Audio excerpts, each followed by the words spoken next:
పేరు డాక్టర్ కోటేశ్వరరావు. నేను యాపిల్ హాస్పిటల్లో చెస్ట్ ఫిజిషియన్గా పనిచేస్తున్నాను. చెస్ట్ ఫిజిషియన్ అంటే ఊపిరితిత్తులకు సంబంధించిన వైద్య నిపుణులని అర్థం.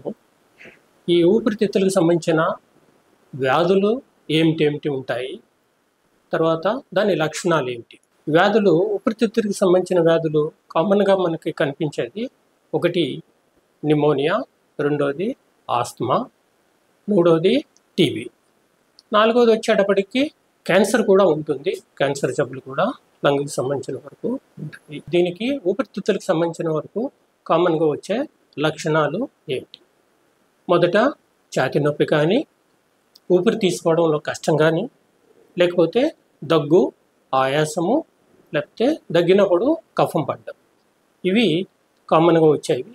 ఇవి కాకుండా దగ్గినప్పుడు రక్తం పడడం కూడా ఒక లక్షణం. ఇవి మనకి కఫాన్ని బయటికి తీసుకురావడానికి ప్రయత్నం చేసినప్పుడు ఇవన్నీ కూడా మనకి కనిపిస్తూ ఉంటాయి.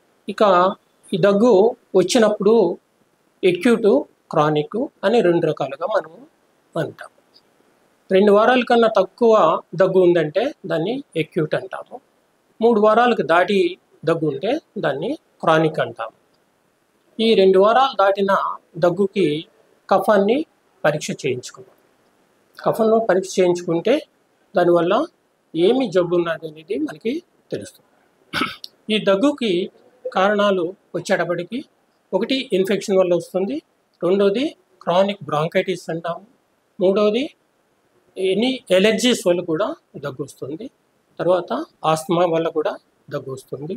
ఇవి కాకుండా గుండెకి సంబంధించిన వ్యాధుల్లో కూడా ఈ దగ్గు, ఆయాసం అనేది మనకి కనిపిస్తుంది. మొదట మనము ఇది గుండెకి సంబంధించిందా లేకపోతే ఊపిరితిత్తులకు సంబంధించిందా అనేది నిర్ధారణ చేసుకుని దానికి సంబంధించిన పరీక్షలు చేయించుకోవాలి. కామన్గా చేసే పరీక్షలు ఏమి ఉంటాయంటే ఒకటి ఎక్స్రే తీస్తాము, తర్వాత హెచ్ఆర్సిటీ అని చేస్తాము. ఇది కాకుండా రొటీన్గా చేసే రక్త పరీక్షలు చేస్తాము, తర్వాత ఉమ్మి పరీక్ష చేస్తాము. ఉమ్మిలో ఎలాంటి క్రిములు ఉన్నాయో తెలుసుకొని దాన్ని బట్టి అది ఇన్ఫెక్షనా, ఏ ఇన్ఫెక్షన్ అయి ఉంటుంది, దానికి సంబంధించిన యాంటీబయాటిక్స్ ఇస్తాం. ఇకపోతే కామన్గా మనకు వచ్చేది ఆస్తమా. ఆస్తమాకు వచ్చేటప్పటికి మీకు ఛాతీ పట్టేసినట్టు కానీ, లేకపోతే దగ్గుతో ఆయాసము, లోన పిల్లిలి మోత అని అంటాం. ఇలాంటిది ఉన్నప్పుడు దాన్ని ఆస్తమా కింద అనుకుంటాం.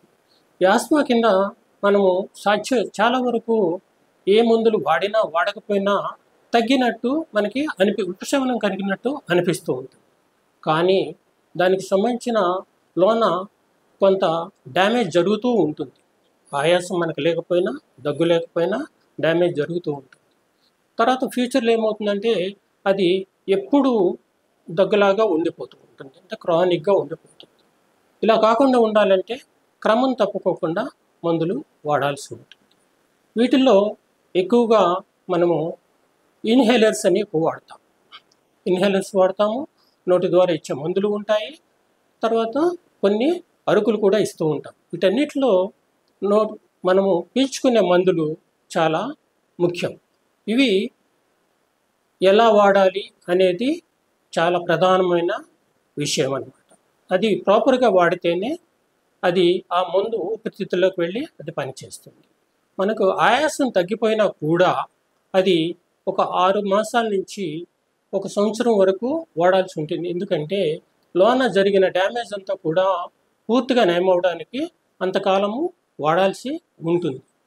అది ఏ విధంగా తీసుకుంటున్నాం అనేది నోట్లో వేసుకునే బిళ్ళలా కాకుండా పీల్చుకునే పద్ధతి ఉంటుంది. ఆ పద్ధతిని 1 2 సార్లు ఎడ్యుకేట్ చేస్తే మీకు అలవాటు అవుతుంది.